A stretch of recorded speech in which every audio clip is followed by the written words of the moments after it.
করতে সুবিধা হয়। ইনডেন্টেশন হচ্ছে যে কি ফরমেশনে কোডগুলো থাকবে, কে কার আগে থাকবে, কে কার ভিতর থাকবে, স্পেস কতটুকু হবে, এই বিষয়টা আসলে এর জায়গায় থাকা, আর্গুমেন্টের জায়গায়, ফাংশনের থাকে, স্টেটমেন্টের জায়গায় থাকবে। এই জিনিসগুলো হচ্ছে ইনডেন্টেশনের, যে যার জায়গায় থাকার কথা সে যেন তার জায়গায় থাকে, ওটাই হচ্ছে ইনডেন্টেশন। বেশিরভাগ প্রোগ্রামিং ল্যাঙ্গুয়েজ এটা ম্যাটার করে না, কিন্তু পাইথন এটা ম্যাটার করে। কারণ হচ্ছে যে পাইথন এটা ম্যাটার করার রিজন হচ্ছে পাইথন আমরা আলাদা করে সেকশন ডিক্লেয়ার করি না। তো এখানেও স্পেসের মাধ্যমে আমাদের ইনডেন্টেশনের মাধ্যমে আমাদের সেকশনটা ডিক্লেয়ার করা হয়, আমরা আলাদাভাবে কোড লেখা লাগে না এটার জন্য।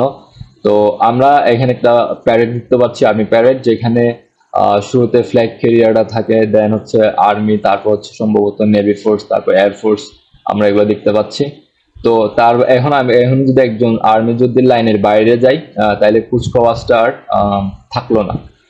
সেম ওয়েজ ইনডেন্টেশনেও প্রত্যেকটা জিনিস যে যেখানে থাকার কথা সেখানে থাকতে হবে। ফুটবলে আমরা ইনডেন্টেশনের উদাহরণ দিতে পারি, 1-2, 1-2-3, 2-3, এরকম একটা ইনডেন্টেশন খেলোয়াড়ের প্লেয়ারদের ফরমেশন থাকে, ওটা আমরা বলতে পারি।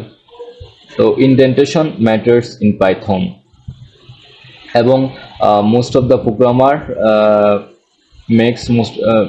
মানে সবচাইতে বেশি ভুল প্রোগ্রামাররা এই জায়গা থেকে করে ইনডেন্টেশন, বিগিনার আর কি। ইনডেন্টেশন আমরা বেশিরভাগ ভুল করে থাকবো, আমরা যারা প্র্যাকটিক্যালি অনেক হয়তো রান করতেছি, তো এখানে বেশিরভাগ ক্ষেত্রে ইনডেন্টেশন এরর এই লেখাটা আসতে পারে আউটপুটের এখানে।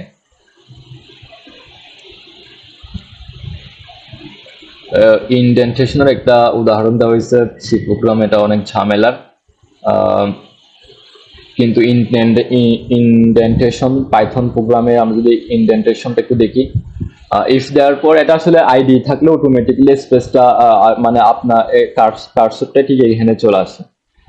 এরপর এলসে দেওয়ার জন্য আমাদের এই বরাবর আসতে হচ্ছে, দেন এখানে আবার এই স্টেটমেন্টটা যদি আমরা কোনো ফাংশন অধীনে বলে এখানে থাকবে। আমরা প্রিন্ট লেখাটা যদি এই জায়গায় লিখি তাহলে কিন্তু হবে না, এই প্রিন্ট লেখা এই জায়গায় লিখলেও কোডটা রান হবে না। এই যে এই সেকশনটা আমরা, এইটা যে এইটার ভিতর প্রিন্ট ফাংশনটা যে ইফ স্টেটমেন্টের অধীনে ইফ সেগমেন্টে আছে, এটা বোঝার জন্য স্পেসটা হচ্ছে এসেনশিয়াল।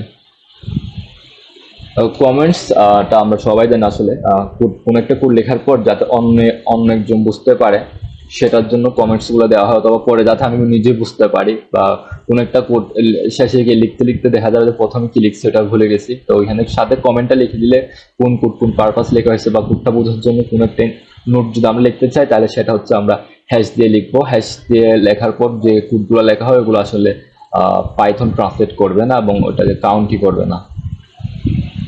সো এই পার্টটা নিয়ে কোনো কোয়েরি থাকলে করা যায়। আচ্ছা, আমি একটু প্র্যাকটিক্যালি কয়েকটা ইনডেন্টেশনের উদাহরণ দিয়ে ট্রাই করি।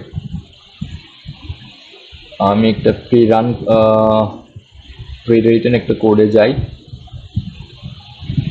ওকে ওকে ওকে,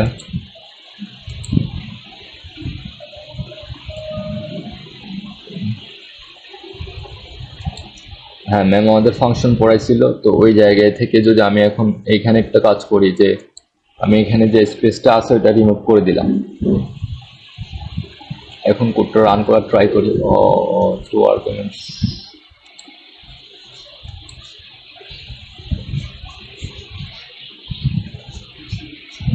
একটা স্পেস থাকলে হবে।